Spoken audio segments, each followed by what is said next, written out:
The following program is rated TV MA-LSV. It contains strong language, sexual situations, violence, and nudity. It is intended only for mature audiences. You're now tuned into a Planet Fanatics production. What's up and what's going on, fellow fanatics, and in this video I'm coming to you with some news in regards to Kang the Conqueror being recast within the MCU. This news is coming to us from veteran Incredible insider Daniel RPK, who shared that Marvel Studios has officially found a replacement for Kang. He says that he still has no clue who the actor is playing Kang, but he has got word that Disney has picked their Kang replacement. Majors was introduced as the character in the 2021 Disney Plus series Loki Season 1 finale as Kang variant He Who Remains. Something I distinctly remember covering is that Majors was only supposed to be casted as He Who Remains in the Season 1 finale of Loki, but because he impressed and captivated Marvel execs so much with his performance, they immediately offered him the role and connected Kang and He Who Remains to every one of his variants. And obviously, the correct decision was made in giving Majors the role of Kang within the MCU. Despite the new negative online presence towards Majors Kang, everyone after the Season 1 finale of Loki agreed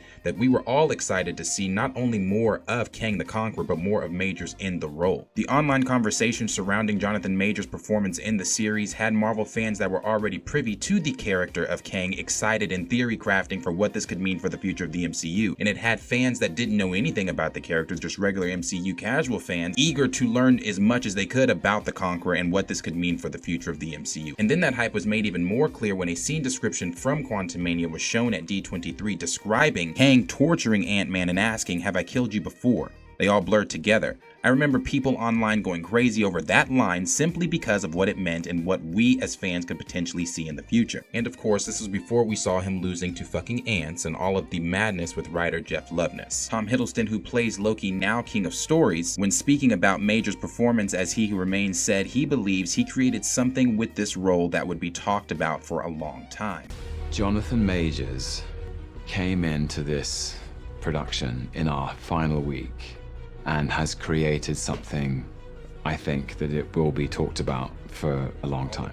Not to mention all the praises that Marvel Studios president Kevin Feige sang when he was saying that there was no one else's shoulders he would rather put the multiversal saga on than Jonathan Majors. Nobody's shoulders I'd rather be putting the multiverse saga on than his. It's really impressive what Jonathan Majors is able to do. You can see already, if viewers who saw him in Loki, saw him in the trailer for Quantumania, he is such a versatile actor. He's getting a lot of great acclaim in numerous movies, but we've got lots of plans ahead for him in a great way. Well, I do want to... all the different incarnations, variants, if you will, of Kang that we will see him do.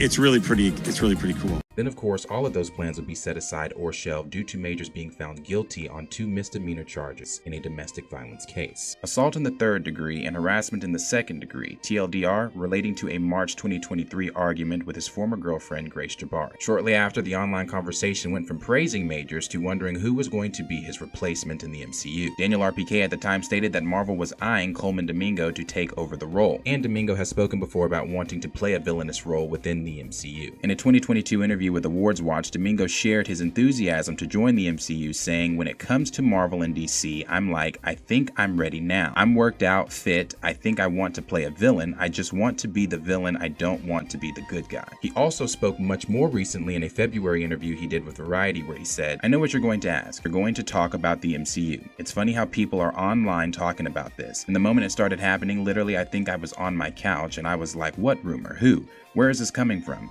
I just didn't think about it. Then the next day I woke up and it's everywhere. My team has had conversations with Marvel about some aspects of the MCU for years. Do I know this to be true or not? I actually don't know. I feel like my team doesn't bring me something unless it's real, so I don't know. I could be in conversations, but I'm not sure. I would welcome a conversation around it. Whatever they're working out with Jonathan Majors, his legacy in the MCU, I feel like I just have to be in my own lane, whatever that is. There's hearsay, there's conversation, but I'm not even sure because I feel like nothing comes to me until something's real, but I'd be down with it." And when Coleman Domingo had that Variety interview back in February, we covered that interview and I was on board with Coleman Domingo coming on as Kang the Conqueror as a replacement for Jonathan Majors. And that is not to say that I support Marvel Studios' decision in firing Jonathan Majors over this guilty verdict. I too, like Marvel Studios, thought that his performance as the Conqueror was absolutely phenomenal and I wanted to see where that was going to go within the MCU. I thought that the description that came out from D23 of him torturing Ant-Man and telling Ant-Man that I will make you relive relive this moment as I kill your daughter over and over and over again.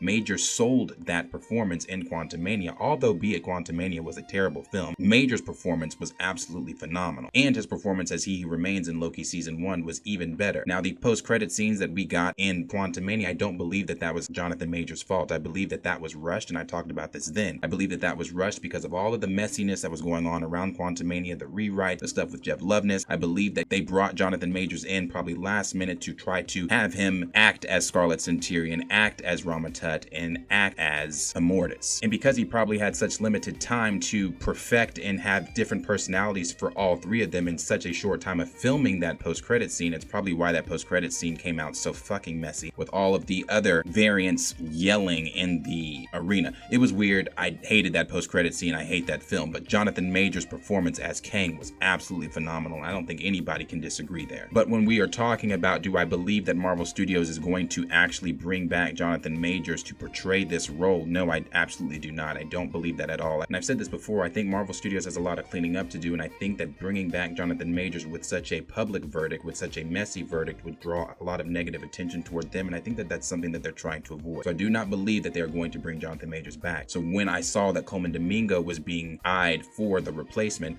I was on board with that because I think that Coleman Domingo is a hell of an actor too, and he's been wanting to play in the MCU in the villainous role, and I think that he could actually really kill that role as Kang the Conqueror. Again, it's going to be hard to find someone to fill the shoes of Jonathan Majors. I don't believe that Coleman Domingo can fill those shoes. I don't know that they really can find someone that is going to fill those shoes, but if they are eyeing someone like Coleman Domingo, I am on board with it. One of the other fan favorites was John Boyega. There were a couple fans on Twitter that tagged John Boyega in Daniel RPK's tweet when it initially went out, saying that, hey, you should take on this role. And John Boyega came back and told them, no thanks, with the donkey emoji from Shrek shaking his head. John Boyega is not interested in the least bit. I do not believe in wanting to work with Disney. Now, I say that, but the rumor is he's supposed to be reprising his role as Finn in the new Rey movie, if that is something that is really going to happen for Lucasfilm, but I guess money does talk. And with SDCC in a few days, we could be seeing an announcement from Kevin Feige in regards to Kang the Conqueror, or some talk about Kang the Conqueror.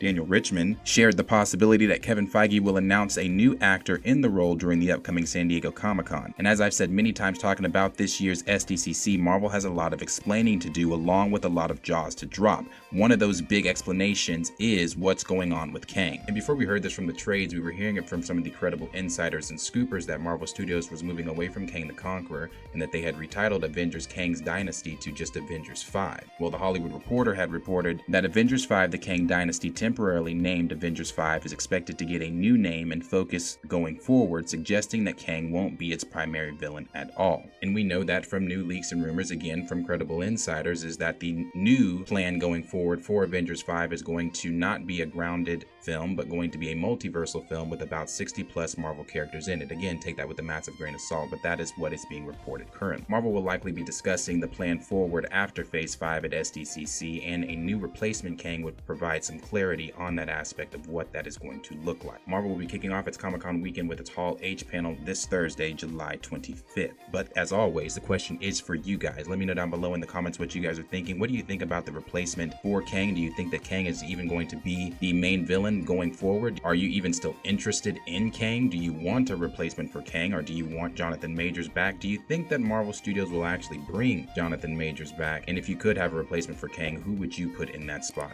Let me know all those things down below. Like, subscribe, share with your friends. I will see all of you guys in the next video. Peace out.